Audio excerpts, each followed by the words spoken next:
दोस्तों, मैं हूं हॉरर हब वाइब्स और आप सुन रहे हैं एक ट्रक ड्राइवर की हॉरर कहानी।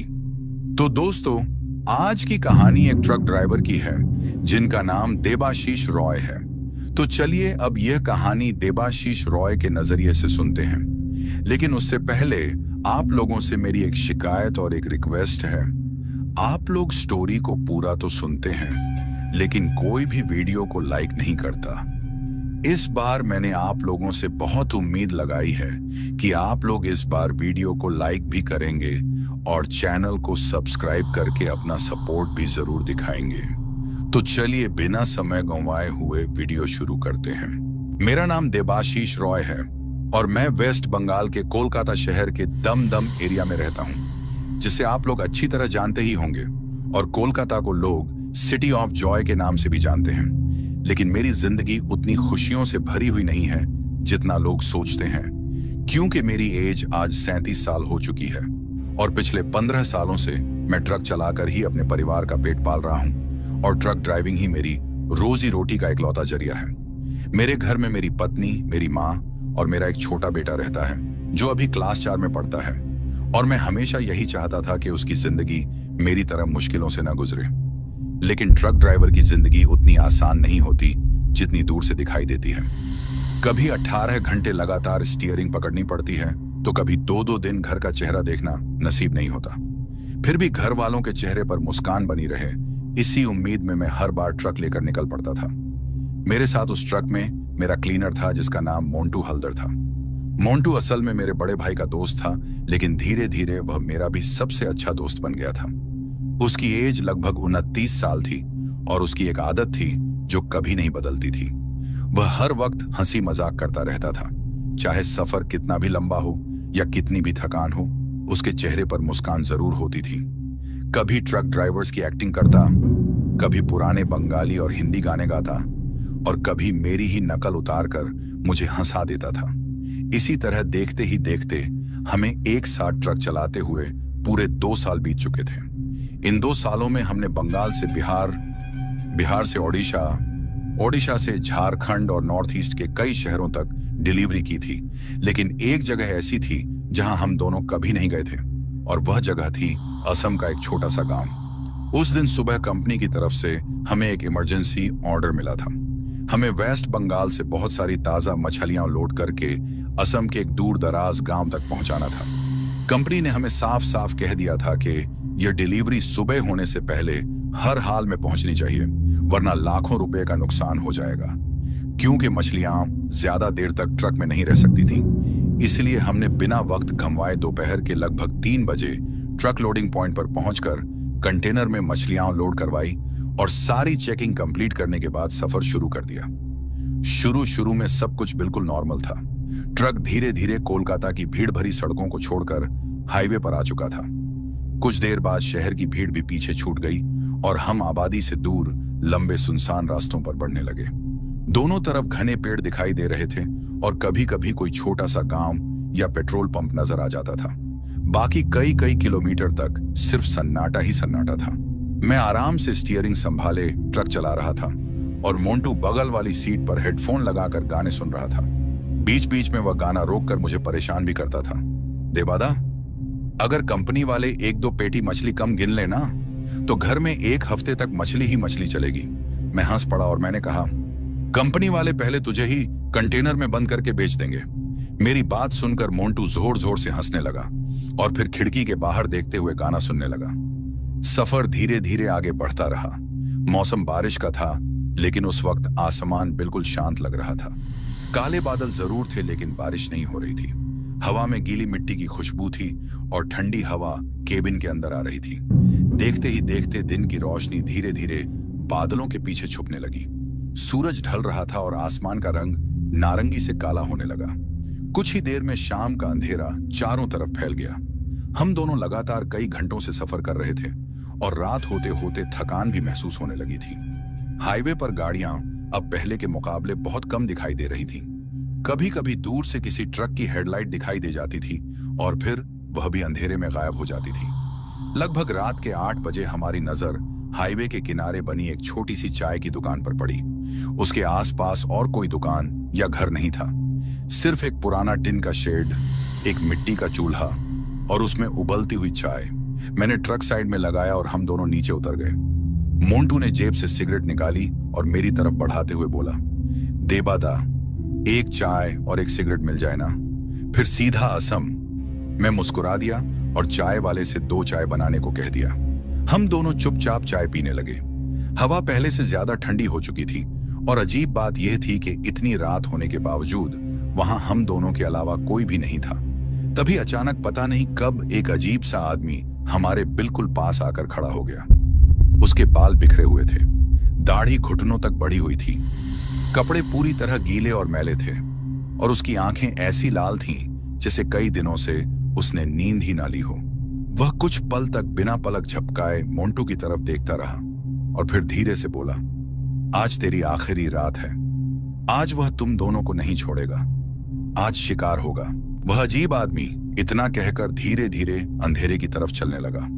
ना उसने मुड़कर देखा, ना ही उसने अपनी बात दोबारा दोहराई। बस कुछ ही पल में वह घने अंधेरे में ऐसे गायब हो गया जैसे वहां कभी था ही नहीं। मोंटू उसकी तरफ देखते हुए कुछ सेकंड तक बिल्कुल खामोश खड़ा रहा। उसके चेहरे की हंसी पहली बार गायब हो चुकी थी। जो लड़का हर बात पर मजाक करता था वह भी उस वक्त थोड़ा घबरा गया था। उसने धीरे से मेरी तरफ देखकर कहा, देबादा, पता नहीं क्यों मुझे वह आदमी नॉर्मल नहीं लगा। मैं सिगरेट का आखिरी कश लेकर नीचे फेंकते हुए बोला, अरे छोड़ ना। हाईवे पर ऐसे आधे से ज्यादा लोग या तो नशे में रहते हैं या दिमाग से थोड़े परेशान होते हैं। उसकी बातों पर ध्यान देगा तो सफर कैसे करेगा। मोंटू ने हाँ में सिर हिलाया, लेकिन उसके चेहरे पर डर अब भी साफ दिखाई दे रहा था। हम दोनों वापस ट्रक में बैठ गए। मैंने इग्निशन में चाबी घुमाई और ट्रक धीरे धीरे हाईवे पर दौड़ने लगा। उस वक्त रात के ठीक 8 बज रहे थे, लेकिन उस सुनसान हाईवे को देखकर ऐसा लग रहा था जैसे आधी रात भी कब की बीत चुकी हो। दूर दूर तक ना किसी गाड़ी की आवाज आ रही थी, ना किसी गांव की रोशनी दिखाई दे रही थी। सिर्फ हमारे ट्रक के इंजन की घर्रार की आवाज और टायर्स के नीचे सड़क घिसने की आवाज ही सुनाई दे रही थी।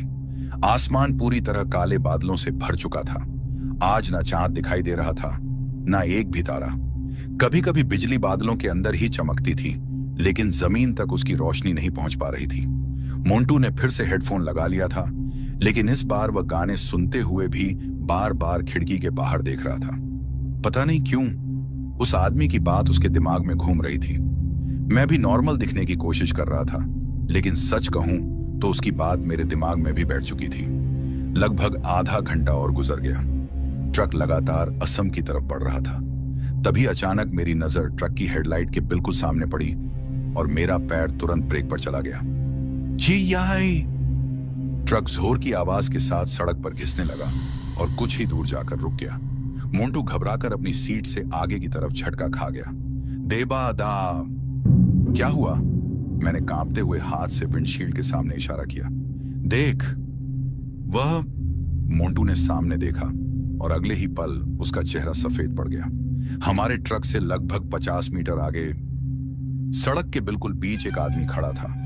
वह बिल्कुल सीधा खड़ा था, ना हिल रहा था, ना कुछ बोल रहा था। उसके कंधे पर लकड़ियों का एक गट्ठा रखा हुआ था और सिर नीचे झुका हुआ था। उसके आसपास सिर्फ अंधेरा ही अंधेरा था। मोंटू धीरे से बोला, देबादा, इतनी रात को, वह भी इस जंगल के बीच, यह आदमी कौन हो सकता है? मैंने धीरे से कहा, पता नहीं, लेकिन मुझे कुछ ठीक नहीं लग रहा। हम दोनों चुपचाप उस आदमी को देखते रहे। तभी वह आदमी धीरे धीरे हमारी तरफ चलना शुरू कर दिया। उसकी चलने की रफ्तार बहुत ही अजीब थी, जैसे उसके पैरों में जान ही ना हो। मैं तुरंत गियर बदलकर ट्रक को उसके पास से निकालने ही वाला था। तभी अचानक वह आदमी जोर से चिल्लाया, रुको, मदद करो, प्लीज मेरी मदद करो। उसकी आवाज में इतना दर्द था कि मेरा हाथ ब्रेक पर चला गया। ट्रक फिर से रुक गया। कुछ ही पल बाद वह आदमी ट्रक के पास आ गया। अब मैं उसका चेहरा साफ देख पा रहा था। उसकी उम्र लगभग 50 साल होगी। कपड़े पुराने थे, पैर और हाथ पूरी तरह कीचड़ से भरे हुए थे और कंधे पर सच में लकड़ियों का गट्ठा रखा हुआ था। उसने हांफते हुए कहा, बाबू, मैं यहां से कुछ दूर वाले गांव में रहता हूं। आज लकड़ी काटने जंगल आया था, लेकिन अंधेरा हो गया, रास्ता भटक गया। अगर तुम लोग मुझे थोड़ा आगे तक छोड़ दो तो मेरी जान बच जाएगी। मोंटू मेरी तरफ देखकर धीरे से बोला, देबादा, लगता तो सच बोल रहा है। इसके कंधे पर लकड़ियां भी हैं। बेचारा फंस गया होगा। मैं कुछ सेकंड तक सोचता रहा और फिर मैंने धीरे से कहा, ठीक है, लेकिन केबिन में जगह नहीं है। तू पीछे कंटेनर के पास बैठ जा। वह आदमी बिना कुछ बोले धीरे से ट्रक के पीछे चढ़ गया। मैंने एक बार साइड मिरर में देखा, वह मछलियों के कंटेनर के पास चुपचाप बैठ गया था। मैंने ट्रक फिर से स्टार्ट किया और हम असम के उस अनजान गांव की तरफ एक बार फिर बढ़ने लगे। लेकिन उस वक्त हमें बिल्कुल भी अंदाजा नहीं था कि हमने अपनी जिंदगी की सबसे बड़ी गलती कर दी थी। ट्रक एक बार फिर उस घने जंगल के बीच बनी सुनसान सड़क पर दौड़ने लगा। मैं स्टीयरिंग को मजबूती से पकड़े सामने देख रहा था और मोंटू बार बार साइड मिरर में पीछे बैठा उस आदमी को देखने की कोशिश कर रहा था। लेकिन अजीब बात यह थी कि अंधेरा इतना ज्यादा था कि मिरर में सिर्फ उसकी धुंधली सी परछाई ही नजर आ रही थी। लगभग 10-15 मिनट तक ट्रक बिना किसी दिक्कत के चलता रहा। ना वह आदमी कुछ बोला, ना ही उसने हमसे कोई बात की। सिर्फ इंजन की घर्र घर्र की आवाज और टायर्स के सड़क पर घिसने की आवाज ही सुनाई दे रही थी। तभी अचानक छर्र छब छब छर्र पीछे से किसी चीज को फाड़ कर खाने की आवाज आने लगी। मैं तुरंत सतर्क हो गया। मैंने धीरे से मोंटू की तरफ देखा और कहा, मोंटू, सुन रहा है ना? मोंटू ने तुरंत हेडफोन उतार दिए। उसने भी कुछ सेकंड तक ध्यान से सुना और फिर उसका चेहरा धीरे धीरे उतरने लगा। देबादा, यह आवाज तो ऐसी लग रही है जैसे कोई कुछ खा रहा हो। मैं धीरे से बोला, मुझे भी वही लग रहा है। कुछ सेकंड तक हम दोनों चुप रहे, लेकिन आवाज और तेज होने लगी। छर्र छब छर्र छब, जैसे कोई बहुत भूखा इंसान किसी चीज को नोच नोच कर खा रहा हो।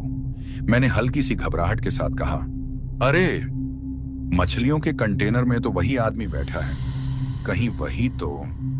मेरी बात पूरी भी नहीं हुई थी कि मोंटू तुरंत बोल पड़ा, देबादा, मछलियां तो कच्ची हैं। कोई इंसान इतनी सारी कच्ची मछलियां कैसे खा सकता है? उसकी बात सुनकर मेरी रीढ़ की हड्डी में एक ठंडी सी लहर दौड़ गई। मोंटू ने केबिन की पीछे वाली खिड़की खोलकर जोर से आवाज लगाई, ओ भाई, क्या कर रहे हो तुम? कहां से आवाज आ रही है?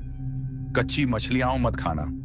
लेकिन पीछे से कोई जवाब नहीं आया, सिर्फ वही छर्र छब छर्र। और फिर एकदम से सब कुछ बिल्कुल शांत हो गया, जैसे वहां कोई था ही नहीं। मैंने तुरंत ब्रेक दबा दिया। ट्रक धीरे धीरे रुक गया। मैंने मोंटू की तरफ देखा।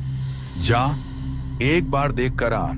मोंटू ने हल्की सी हिम्मत जुटाई और ट्रक का दरवाजा खोलकर नीचे उतर गया। मैं केबिन में बैठा ही उस पर नजर रखे हुए था। मोंटू धीरे धीरे ट्रक के पीछे की तरफ बढ़ने लगा। उसके कदम साफ बता रहे थे कि वह अंदर से कितना डरा हुआ है। वह कंटेनर के बिल्कुल पास पहुंच गया। उसने धीरे से पीछे झांक कर देखा और अगले ही पल उसके मुंह से जोर की चीख निकल गई, देबादा! मैं तुरंत केबिन से कूदकर नीचे उतरा और भागते हुए उसके पास पहुंच गया। जैसे ही मैंने कंटेनर के अंदर देखा, मेरे पैरों तले जमीन ही खिसक गई। कंटेनर में रखी ढेर सारी मछलियां गायब थीं।